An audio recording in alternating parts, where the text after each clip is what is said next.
Maaliif namni hunduu waa'ee magaalaa ajaa'ibaa onnee biyyaa taate tana haasa'aa hin jiru? Namoonni hedduun magaalaa bareedduu tanatti jireenya isaanii godhuuf baay'isanii fedhu. Mootummaa dabalee dhaabbileen garagaraas marii xiqqaa haga guddaa yoo qabaatan magaalattii keessa godhuuf akka wayii fiigu. Kan biroos guyyuma tokkollee keessa oolanii buluuf baay'isanii hawwu. Ashamaa akkam jirtu maatiiwwan naannoo Job. Har'a magaalaa ajaa'ibaa bareedduu simboo Itoophiyaa fi Oromiyaa taate magaalaa Adaamaa ni daawwanna. Keessumaa viidiyoo keenya har'aan waa'ee magaalaa Adaamaa dhageessanii kan hin beekne wantoota ajaa'iboo hedduu ni kaasna. Magaalota Itoophiyaa keessa jiran keessaas magaalaan Adaamaa Smart City godhamuuf filatamuu isheetiin wal qabatee wantoota kaasnu ni jira.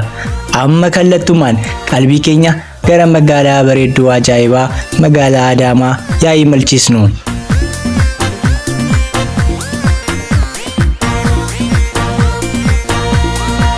Magaalaan Adaamaa moggaasa ishee duree Naaziriit jedhamuun kan beekamtu kan argamtu naannoo Oromiyaa godina Shawaa Bahaatti Finfinnee irraa kiiloomeetira 100 fagaatteetti. Magaalattiin kan hundeeffamtes bara 1917 ture. Adaamaan magaalota biyya keessa jiran keessaa magaalaa yuunifoormii kan taate yoo ta'u, haalli teessumni isheetis gammoojjii riiftii guddaa keessatti kan argamtudha. Sababa kanaanis haalli qilleensa ishee ho'iinsa kan qabu yoo ta'u, ho'iinsi isaatis yeroo baay'ee haga digirii 30-33 ni qaqqaba. Adaamaan giddugala geejjibaa namoonni baay'ee itti baay'atanidha. Magaalattiin daandii Finfinnee fi Dirree Dawaa wal qunnamsiisuu irratti argamti. Kanaanis konkolaataawwan fe'iinsaa baay'inaan karaa wal fakkaataa kana fayyadamuun gara buufata galaanaa Jibuutii imaluuf deddeebi'u. Dabalataanis daandiin baaburaa haaraa Finfinnee Jibuutii Dirree Adaamaa keessa qaxxaamuree darba. Maqaan magaalaa Adaamaa jedhu kunis jecha afaan Oromoo Adaamii jedhu irraa kan dhufe yoo ta'u, muka firii buusuu fakkii irra ilaaltan kanarraa moggaasa kana argatte. Waraansa addunyaa lammaffaa booda mootummaan Hayila Sillaasee magaalattii maqaa Naaziriit jedhutti macaafa qulqulluu irraa fuudhee moggaase. Maqaan kunis jaarraa 20ffaa hafeef itti fayyadamaa turani. Bara 1992ttis magaalattiin maqaa Oromoo isa jalqabaa Adaamaa jedhutti deebite. Baruma kanas mootummaan magaalaa guddoo naannoo Oromiyaa Finfinnee irraa gara Adaamaa ceesisuun falmii guddaa kaasee ture. Magaalaa Adaamaa keessatti iddoowwan waaqeffannaa keessumaa baay'inaan waldaa kiristaanaa fi amanaa qulqullummaa Ortodoksii, waldaa Pirootestaantii, masjiida Musliimaa akkasumas Aarkipaarkii Kaatoolikii Itoophiyaa waldaa waaqeffataa baay'inaan magaalattii keessatti ni argamu. Akkuma amantaa sabaaf sablammiin hedduun magaalattii keessatti wal danda'uun kan jiraatan yoo ta'u, garaagarummaa amantaa fi sabaa jiraatus magaalattii nagaa tasgabbaa fi wal danda'iinsa guddaa kan qabdudha. Magaalaa Adaamaa keessatti afaan Oromoo fi afaan Amaariffaa hangafa afaan magaalattii keessatti dubbatamanidha.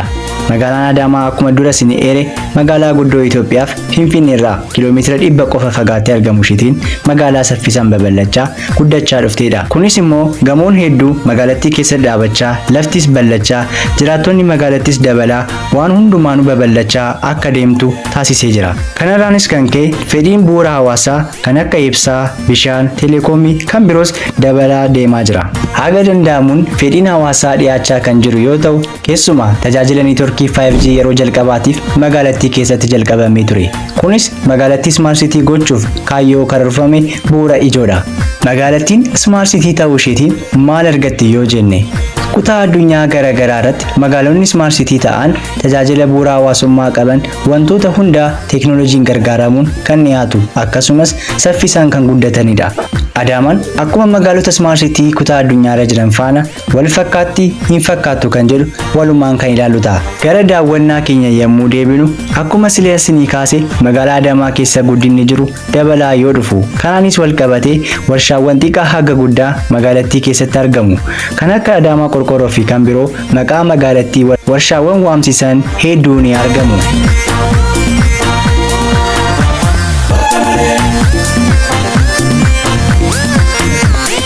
Magaalaa Adaamaa keessatti iddoowwan namoota hedduun beekaman yommuu ilaallu immoo galma Abbaa Gadaa, Poostaa, Firankoo, Mabiraat, Ganda Gaaraa, Boolee, Kolleej, Amadee fi kan biroos ni jiru.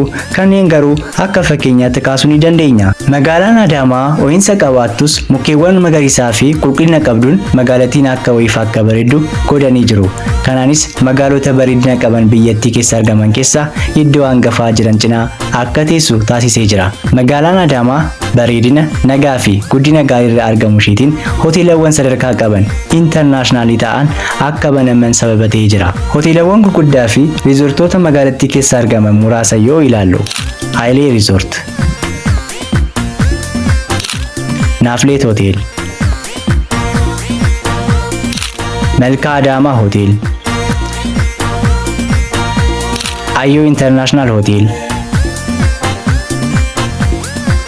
Kaanet Hotel, Dirree International Hotel, German Hotel, Executive Hotel, Dumbleview International Hotel, J Resort, Gate Hotel fi kan biroos hoteelawwan fi reestoraantota ajaa'iboo hedduu magaalattii tana keessatti ni argamu. Kanaanis wal qabatee mootummaa dabalee dhaabbileen dhuunfaatis marii, leenjii fi dhimmoota kan kana fakkaataniif gara Adaamaa miila kaasuu taasisuu filatu. Asirratti magaalaa kana keessatti galma marii fi leenjii kan naannoo qabee itti adeemsifamu galma guddaa Abbaa Gadaa jedhamu teechumni isaa magaalaa Adaamaa keessa. Magaalaa Adaamaa keessa bu'uuraalee fayyaa hedduunis ni argamu. Hospitaala mootummaa dabalatees kan dhuunfaa yoo jiru, buufata fayyaa fi kiliinikaa hedduun magaalaa Adaamaa keessa argamuun isaanii waanuma ifa jirudha. Seektara barumsaatiinis magaalaan Adaamaa maqaa gaarii kan horatte yoo ta'u, Yuunivarsiitiin Saayinsii fi Teekinooloojii Adaamaa qabee yuunivarsiitiiwwan dhuunfaa kan akka Rift Vaalii, Harambee, Yuunitii fi kan biroo baay'ee ni argamu.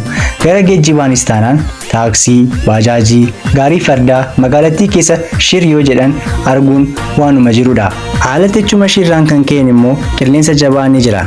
Kana gara humna ibsaa fi humnoota garaagaraatti jijjiiruuf windi tarbaayiniin hedduun qarree Adaamaa irraa ni mul'atu. Gaafa hundumaa bittaaf gurgurtaan kan gaggeeffamu yoo ta'u, yaa ta'u malee keessumaa kamisaa fi wixata gabaan Adaamaa oo'ee guyyaatti argamudha. Gaafa guyyaa roobii immoo bittaaf gurgurtaan dhaaba horii ni adeemsifama.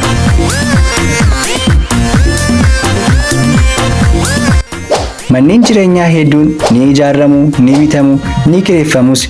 Kunis guddina magaalattiin wal qabatee fedhina hawaasaa dabalaa dhufuu isaatiini. Haga ammaatti waa'ee magaalaa Adaamaa ajaa'iboo ta'uu isheetiin sinii kaasee jira. Amma immoo wantoota badaa magaalattii keessatti argaman odeeffannoo argadhee sinii eera. Qaala'insa jireenyaa. Kunis jiraattota magaalattii baay'inaan waan dhibeetti ta'edha. Akkuma magaalota Itoophiyaa hedduu magaalaa Adaamaa keessattis jireenyi rakkasaa miti. Kan biroos immoo waa'ee ho'iinsaa yommuu gungumanis ni mul'ata. Inni biraa immoo hattuu fi saamtuun heddummachaa dhufaa jiru. Ijoolleen biyyaatoo walitti sassaabamne Adaamaan gubbatti garanaaf walmamne. Egaa maatiiwwan naannoo Job har'a magaalaa Adaamaa sin daawwachisee jira. Haga danda'amuun odeeffannoowwan hedduu sin biraan ga'ee jira. Sinis viidiyoo akka jaallattan abdiin qaba. Waa'ee magaalaa Adaamaas odeeffannoo gahaa sin biraan ga'ee jedhee nan abdadha. Namoonni waa'ee Yuunivarsiitii Adaamaa baruu barbaadan viidiyoo bareedaa waan hojjedheef ilaaluu ni dandeessan. Waa'ee magaalaa Adaamaa yaada qabdanis akkasumas yaada kamiyyuu yoo qabaattan koomentii irratti naaf barreessaa. Chaanaalii Afaan Oromoon yaadolee jajjaboo fi beekumsaa, hubannoo fi guddinaaf ta'an waan sin biraan ga'uuf subscribe gochuun akkasumas mallattoo bilbilaa tuquun maatii haa taanu. Like, share gochuu keessan hin dagatinaa. Viidiyoo biraa bareedaan hamma wal agarrutti nagaan isiniif haa baay'atu.